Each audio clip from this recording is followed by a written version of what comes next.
Hey everyone, welcome back. It's a Wednesday video. They don't always pop up, but this one has. Yeah, midweek surprise. I've got the M48A3 Patton on the bench, and I'd figure I'd just talk shop for a while. Nothing fancy, just a ramble about Tamiya kits, modeling quirks, and whatever else pops up. So put the glue down, sit back, and let's hang out in the hobby zone for a few minutes. Okay, brace yourselves. I'm not building a World War II tank. I know, that alone probably threw a few people off their chairs. Truth is, I found this M48A3 sitting in a thrift store for $2. $2. I wasn't even looking for it, but that price tag basically whispered, "Take me home." It's one of those older Tamiya kits, so yeah, flash, seams, and plenty of creative language when parts don't quite fit. But for $2, I'll suffer through it with a smile, mostly. I don't know if this old Patton's out of production or if Tamiya secretly snuck out a newer version, but it got me thinking about their classic kits. One I've always wanted to tackle, well actually I did build that kit years ago, is the Ramble. Did I say that right? Well, who cares? And I think they actually did an updated version one, so now of course I want both. You know, for research purposes, well, if that kit doesn't cost too much, but maybe I'll do a little side-by-side comparison, even though we already know who's walking away with that trophy. What about you? What Tamiya classic would you pull off the shelf if you could? Road wheels on older kits. Yeah, they can be a special kind of nightmare, flash everywhere, seams that never end, but honestly, back in the day, that was just part of the hobby. You didn't cry about it, you just sanded until your fingerprints disappeared. And with these old molds, the older they get, the worse the alignments get. You end up with parts that look like they were molded on a Monday morning. Then comes the big choice. Do you go full accuracy mode and clean every seam, or just squint and say, good enough for the shelf? Me, I usually clean it up, because if I don't, I'll stare at that one bad road wheel for the rest of my life. These days, we've got it easy. Parts that fit perfectly, barely any cleanup, well, there are some misalignments sometimes. Meanwhile, I'm sitting here with this old kit, spending hours sanding and muttering to myself, why am I doing this again? But you know what, it kind of takes me back. There's something fun about the struggle. It reminds me of when every kit needed a little elbow grease and a lot of patience. So yeah, maybe it's nostalgia, or maybe I'm just a glutton for punishment. But I kind of love it. Back in the day, things were just starting to change for the better. Berlinden showed up, and suddenly everyone was like, wait, you can actually detail things? Then Dragon hit the scene, and those kits were next level. A little tougher than your average Tamiya build, but man, they were exciting. Their figure line alone was a great changer. Those guys actually had faces instead of featureless blobs. Fast forward to now, and we've got what I call the super kits. Takom, Rye Field, Border, you name it. It's hundreds of parts, working suspension, full interiors. They're basically modeling adventures. You just don't build those. You go on a journey and question your life choices somewhere around step 43. People always question my model choices. I'll mention what I'm building, and somewhere in the background, the jelly beans and unicorns whisper, good choice. But why not build a Takom or Rye Field? And yeah, I do build those from time to time. They're great, but every now and then it's nice to be a little nostalgic, take a step back in time, and wrestle with one of these older kits. It's like reinvesting your modeling roots, except this time you've got the better tools and slightly more patience, and come on, for $2, you have to be crazy not to build it. My recent Takom Tiger One build was a real wake-up call. I'm so used to the older kits that when I opened that box, I just stared at all the parts and then quietly closed it again, and then opened it and then closed it again. It took a couple of days before I finally took the plunge. Once I got going though, yeah, they were a few challenges, a few moments of deep regret, But with some patience and plenty of test fitting, it actually turned out great. I've got to admit, I'm starting to really like these super kits. You get a ton of detail, a pile of spare parts, and when it comes together, it just looks incredible. It's like modeling equivalent of climbing a mountain. Exhausting, but worth it once you reach the top. Going from that Takom Tiger to this old Tamiya kit is like night and day.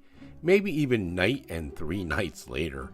It's definitely a step back, but honestly, it's a nice change of pace after wrestling with a super kit. You've got to remember, I'm a bit older and I grew up on these old school kits.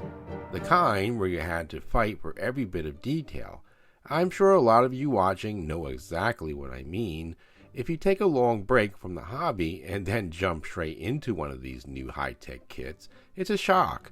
Takes a minute to remember how things have changed, and all the tiny parts, the engineering, the instructions that look like they came from NASA. So yeah, the Patton might be as simple, but it's like coming home. If you really want to see flash, misaligned parts and instructions that look like they exploded across the page, grab an older Italeri kit. I'm telling you, back in the day, they still pack some impressive detail in there. If you could survive the cleanup. I built the Elephant kit recently, and you can check out that video to see exactly what I mean. Then, after you wrestled with one of those classics, pick up a Rye Field kit. Suddenly, you'll fall in love with what I call the Super Kits experience. It's like going from a bicycle to a Ferrari overnight. So, what's coming up on the channel? Well, I'm planning a Wednesday video every week. Nothing crazy, just a shorter, chewing this through style ramble where I talk about modeling, share a few stories, and just shoot the breeze with you all. That'll come eventually, full time. My channel's been growing, some of the videos have really taken off, and I'm finally starting to rack up those precious watch hours. You know, the ones that might eventually earn me a few pennies. Baby steps, but hey, it's all part of the hobby journey, all thanks to you guys. One of the welcome changes in modern kits was the separate track lengths and Lincoln length tracks. Now, the rubber tracks, they were hard to paint, and unless you drill and use wire, you never really get that realistic sag. Lincoln length tracks, on the other hand, need to be built and installed as part of the assembly, which I'm not super used to. You can paint them separately, but once the hull goes on, getting a proper fit can turn into a bit of a wrestling match. You'll have to use CA glue instead of Tamiya thin. Right now, I'm trying to install them and glue them to the road wheels, and honestly, I'm not a huge fan of that. It's a learning curve, but I guess that's part of the fun. I remember one of the old Tamiya Tiger kits, probably all of them actually came with separate track lengths. That felt so cool at the time. Though, gluing each one could be a real pain. Nowadays, Lincoln length tracks give you amazing detail, and you don't really have to hunt down full model tracks anymore. Don't get me wrong, they're nice, but adding those can easily double the cost of a kit, if not more.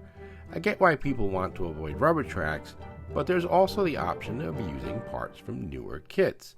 You can often find them on eBay, and that's what I've been doing lately. Though, you run into the fun little gamble of whether they'll actually fit.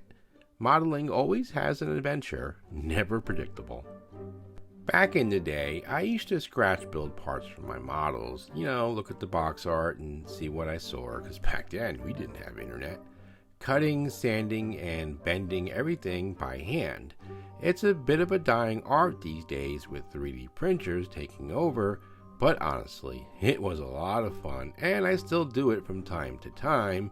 If I had a 3D printer, it would be amazing to just print up parts wherever I needed them. Maybe Santa will drop one down the chimney for me this year. Until then, it's back to good old styrene and the trusty aftermarket parts. The way modeling used to be. The way modeling used to be. Yeah, that gets you thinking, doesn't it? So what's your story? Are you coming back to the hobby after a long break and realizing just how much it's changed? Did you used to drink from the garden hose too? I sure did. I was out landscaping as a kid, sweating in the sun, and that hose water was 5 stars back then. Special kind of nostalgic memories right there. Tastes like childhood and questionable decisions. And remember those old public service announcements? It's 10 o'clock. Do you know where your children are? Yeah, we really had that. Looking back, it's kind of amazing. Half the time, our parents didn't know where we were, and somehow we all made it back home covered in dirt, but still breathing. Simpler times, no cell phones, no GPS, just bikes, bad ideas, and pure freedom, and old Tamiya kits. Alright, before I dive any further back in time, let's start wrapping up this video. This is what you can expect on a Wednesday. Just a good old ramble. Yeah, I know I do this on Sundays too, but hey, it's fun. So, what about older kits? Are they worth building? If you're someone who's used to them, absolutely go for it. They've got charm, nostalgia, and a bit of character. But if you're just starting out in the hobby, I suggest grabbing a newer Tamiya kit before you dive headlong into a Rye Field or Takom. Those super kits are amazing, but jumping straight in can be a little overwhelming. Start simple, get a feel for things, and then you can take on some of the big adventures. So, with that said, I want to give a big thank you to all my viewers and subscribers who support the channel. Without you, my channel is nothing. Alright, I will see you later, next Sunday. Yeah, this Sunday, and then Wednesday eventually. Alright, see you later.